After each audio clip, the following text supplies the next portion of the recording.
একবার বুক ভরে শ্বাস নিন। এবার চোখ দুটো বন্ধ করুন। ভাবুন তো, এই চোখ আর কোনোদিন এই পৃথিবীর আলোয় খুলবে না। আপনার চারপাশের চেনা জগৎটা মুহূর্তেই অচেনা হয়ে গেল। আপনি শুনতে পাচ্ছেন প্রিয়জনদের কান্নার শব্দ, অনুভব করছেন আপনাকে কাঁধে তুলে নেওয়া হচ্ছে, কিন্তু আপনার কিছু বলার ক্ষমতা নেই। আপনি তখন কেবল একজন দর্শক, যার নিজের জীবনের নাটকের শেষ দৃশ্যটা মঞ্চস্থ হতে যাচ্ছে।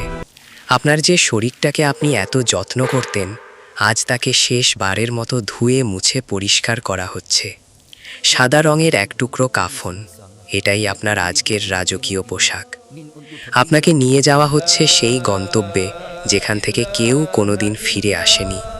কিছুক্ষণ আগে আপনি ছিলেন একজন ব্যক্তি, এখন আপনি শুধুই একটি লাশ। মানুষ আপনাকে কবরের দিকে নিয়ে যাচ্ছে, আর আপনি মনে মনে বলছেন, আমাকে একটু সময় দাও, আমি তো এখনো প্রস্তুত নই। কিন্তু সময় তখন কারোর জন্য থামে না। মাটির গভীরে আপনাকে শুইয়ে দেওয়া হলো। বাঁশের কঞ্চি আর মাটির আস্তরণ দিয়ে ঢেকে দেওয়া হচ্ছে আপনার আকাশ। এক মুঠো, দুই মুঠো, এভাবে ধীরে ধীরে সব আলো মুছে গেল। ওপর থেকে মানুষের পায়ের আওয়াজ শোনা যাচ্ছে, তারা ফিরে যাচ্ছে। যারা আপনাকে ছাড়া একদিনও থাকতে পারত না, তারাও আজ আপনাকে অন্ধকার ঘরে একা রেখে চলে যাচ্ছে।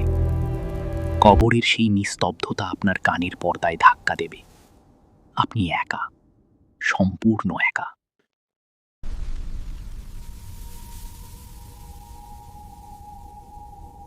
হঠাৎ এক অদ্ভুত চেতনা কাজ করবে আপনার মাঝে। আপনি বুঝতে পারবেন আপনি আর আপনার দেহের মালিক নন। আপনি চিৎকার করতে চাইবেন যেন আকাশ ফেটে যায়, কিন্তু কোনো শব্দ বের হবে না। আপনি নড়াচড়া করতে চাইবেন, কিন্তু অনুভব করবেন আপনার হাত পা শক্ত হয়ে আছে। চারিদিকের মাটির দেয়াল যেন আপনাকে জাপটে ধরছে। এটি ভয়ঙ্কর এক শ্বাসরুদ্ধকর পরিস্থিতি, যা আপনি দুনিয়ার কোনো দুঃস্বপ্নেও দেখেননি। আপনার চোখের সামনে সিনেমার মতো ভেসে উঠবে ফেলে আসা দিনগুলো। সেই অলস দুপুর যখন নামাজের ডাক শুনেও আপনি উঠেননি। সেই অহংকার যখন কাউকে তুচ্ছ জ্ঞান করেছিলেন। সেই অবৈধ উপার্জন বা নষ্ট করার সময়গুলো সবই এখন আপনার সামনে সাক্ষ্য দেবে। আপনি ভাববেন, হায়, যদি আর একবার সুযোগ পেতাম, মাত্র 10 মিনিটের জন্য যদি দুনিয়ায় ফিরে যেতে পারতাম, তবে একটা সিজদা দিয়ে আসতাম। কিন্তু সেই যদি শব্দটি তখন পৃথিবীর সবচেয়ে বড় দীর্ঘশ্বাস হয়ে দাঁড়াবে। শুরু হবে সেই অমোঘ প্রশ্নবাণ। আপনার নাম কি ছিল, আপনি কার সন্তান ছিলেন, সেগুলো আজ মূল্যহীন। প্রশ্ন হবে আপনার বিশ্বাস নিয়ে, আপনার স্রষ্টাকে নিয়ে। দুনিয়ার সব ডিগ্রি আর সার্টিফিকেট আজ অকেজো। আপনার আমল নামাই হবে আপনার হয়ে উত্তরদাতা। প্রতিটি দিন, প্রতিটি রাত এবং আপনার মনের প্রতিটি গোপন নিয়তের হিসাব আজ দিতে হবে। পালানোর কোনো পথ নেই, মিথ্যা বলার কোনো সুযোগ নেই। আফসোস মানুষের বুক ফেটে যাবে তখন, যখন সে দেখবে সামান্য কিছু ভুলের জন্য সে কত বড় শান্তি হারিয়েছে। আমরা ভাবতাম এখনই তো সময় উপভোগের, ধর্মকর্ম পরে হবে। কিন্তু মৃত্যু তো কারো বয়স দেখে আসে না। সেই মুহূর্তের আক্ষেপ হবে আগুনের মতো, যা আপনার আত্মাকে দগ্ধ করবে।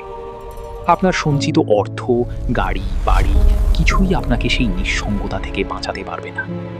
তবে মনে রাখবেন, এই কবর সবার জন্য অন্ধকার নয়। যারা আল্লাহর সন্তুষ্টির জন্য জীবন কাটিয়েছেন, তাদের জন্য এই কবর হবে জান্নাতের এক টুকরো বাগান। শীতল হাওয়া আর বেহেশতি আলোয় ভরে উঠবে তাদের ঘর। আর যারা অবহেলায় দিন কাটিয়েছে, তাদের জন্য কবর হবে যন্ত্রণার এক কূপ। সবকিছুই লেখা হয়ে গেছে আপনার বর্তমানের কর্ম দিয়ে। কবরের প্রথম রাত, এটি কোনো কাল্পনিক গল্প নয়। এটিই আপনার এবং আমার জীবনের চরম সত্য। আমরা প্রতিদিন মৃত্যুকে এড়িয়ে চলি, কিন্তু মৃত্যু আমাদের ছায়ার মতো অনুসরণ করছে। আজকের এই দিনটি হয়তো আপনার সংশোধনের শেষ সুযোগ। প্রশ্ন শুধু একটি, সেই দীর্ঘ রাতের জন্য আপনি কতটা প্রস্তুত?